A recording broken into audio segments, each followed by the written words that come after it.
Hi guys, स्वागत आहे तुमचं माझ्या चॅनलवर. मी आहे उज्ज्वला आणि आज आहे वटपौर्णिमा. तर मैत्रिणींनो, आज तुमचा पण वटसावित्रीचे व्रत असेल, माझंही आहे. तर मी आज ही साडी नेसली आहे मेहंदी कलरची. तुम्हाला कशी वाटते तुम्हाला कमेंट सांगा मैत्रिणींनो. आणि आता माझं झालेलं आहे, पूजेचं ताट रेडी आहे आणि आज आपण वडाच्या झाडाची पूजा करतो. म्हणून वडाचं झाड आमच्या मंदिराजवळच आहे, इथेच आहे, जवळच आहे. तर आता माझी मैत्रीण थोड्या वेळाने येणारच आहे. तर आता मी येऊ थोड्या वेळाने. तर मैत्रिणींनो, कसं वाटते तुम्हाला? तुम्ही माझ्यासाठी काहीतरी केली असेलच. तर मला तुमचे कमेंट पाठवा, तुम्ही केली की नाही पूजा. तर मला सांगा तसं. मी भेटते तुम्हाला आणि तुम्हाला आता माझ्या पूजेचं ताट दाखवते. तर पूजेसाठी काय काय साहित्य लागते हे मी तुम्हाला दाखवते आता. तर हे आहे माझ्या पूजेचं ताट.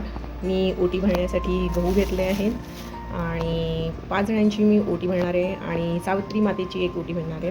असे 6 आंबे घेतले आहेत मी. हे वस्त्रमाळ, हळद, कुंकू, तुपाचा दिवा, सूत, फुलं, मोगऱ्याची, दूध, पाणी असं आणि पैसेही घेतले आहेत. तर बघू शकता तुम्ही. तर मी तिकडे गेल्यावर तुम्हाला दाखवेल पूजा कशी करतात. तर गाईज, तुम्ही माझा व्हिडिओ तर मैत्रिणींनो, हा उपवास असतो आपल्या नवऱ्यासाठी, नवऱ्याचं आयुष्य वाढवण्यासाठी, नवऱ्याचं आयुष्य एकदम निरोगी उत्तम होण्यासाठी आपण हे व्रत करतो आणि त्याचं आपल्या या सौभाग्याचं रक्षण व्हावं यासाठी. तर गाईज, आता जस्ट माझ्या मैत्रिणीचा फोन आला आणि मी ती येते आता घरी. तर आम्ही दोघी आता निघणारच आहोत. माझं सगळी तयारी झाली आहे, मुलंही शाळेत गेले आहेत, हे तर नाहीच आहे. आणि थोड्या वेळाने कामगार पण येऊन जातील, तर माझी कामवाली पण येईल आता. तर मी पूजा करून आलेच, मग मी तुम्हाला दाखवते तिथे पूजा कशी करतात. तर कदाचित गर्दी पण असेल तर मी सांगते तिथे तुम्हाला. आदिती, तर आम्ही आता मंदिरात आलो आहे. मंदिरातच वडाचं झाड आहे, तर त्याची आता आम्ही पूजा वगैरे करू. गर्दी तर नाहीच आहे. गेल्या वर्षी खूप गर्दी होती, मावशी पण आल्या होत्या, त्यांच्या सासूबाई दरवर्षी येतात, यावर्षी नाही आहेत. तर आता आम्ही थोड्या वेळाने पूजा सुरू करणारच आहोत. तर दाखवते मी तुम्हाला. हे बघा झाड आहे, तर पूजा चालू आहे इथे. हे बघा, गेल्या वर्षी मोठं होतं का गं दीदी झाड? हां ना, कापलं का? मला पण वाटतं.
पहिला फेरा आरोग्यासाठी, दुसरा आपल्या प्रेमासाठी, तिसरा फेरा दीर्घायुष्यासाठी, चौथा तुझ्या यशासाठी, पाचवा फेरा सुख समाधानासाठी, सहावा 7 जन्मांसाठी आणि 7वा फेरा तुझ्या माझ्या अतूट सुंदर नात्यासाठी. विणू दे संसार माझा सजू दे. गोफ विणू दे संसार माझा सजू दे. सुखात आहे लेक माहेराला सांगू दे. गोफ विणू दे संसार माझा सजू दे. सासूमाईची नणंद भाबडी नवरा चांगला, सुखाचा कंदीला उजळून दाराशी टांगला.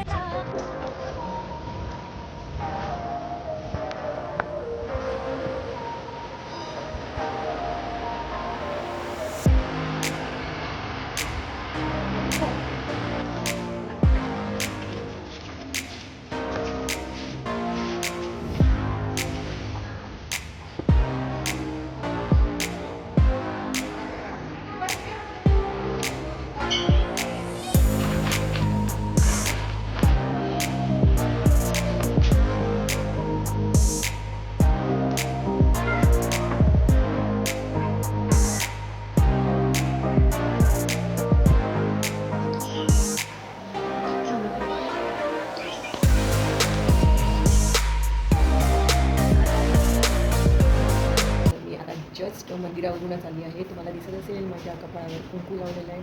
तर मी जस्ट आली आहे. काहीच पूजा तर व्यवस्थित झाली, पण ॲक्च्युली काय प्रॉब्लेम झाला होता, तिथे ना पाण्याचा पाईप तिथून गेला होता. तर ते पाण्याचा पाईप तिथे तो गळत होता. तो गळत असल्यामुळे तिथे चिखल झाला होता आणि त्याच्यामुळे आम्हाला चालता येत नव्हतं. आणि पूजा तर आम्ही केली व्यवस्थित बसून वगैरे, कारण की तेव्हा ओलं नव्हतं. पण आम्ही जेव्हा प्रदक्षिणा घातल्या, 7 फेऱ्या घेतल्या, तेव्हा पूर्ण चिखल होऊन गेलं होतं तिथे. काहीच पाऊस तर नाही आहे, पण पावसासारखं तिथे झालं होतं काहीच. पण पूजा वगैरे छान झाली. तर मी आता घरी आली आहे, जस्ट माझी पूजा वगैरे झाली आहे. आणि हो गाईज, तुम्हाला जर आजचा माझा लुक आवडला असेल, माझ्या साडीचा कलर आवडला असेल, तर मला कमेंट नक्की करा गाईज. तर गाईज, तुम्हाला जर आजचा माझा ब्लॉग आवडला असेल तर लाईक, शेअर, कमेंट करा आणि माझ्या चॅनलला सबस्क्राईब करा. तर भेटते मी पुढच्या ब्लॉगमध्ये तुम्हाला. बाय.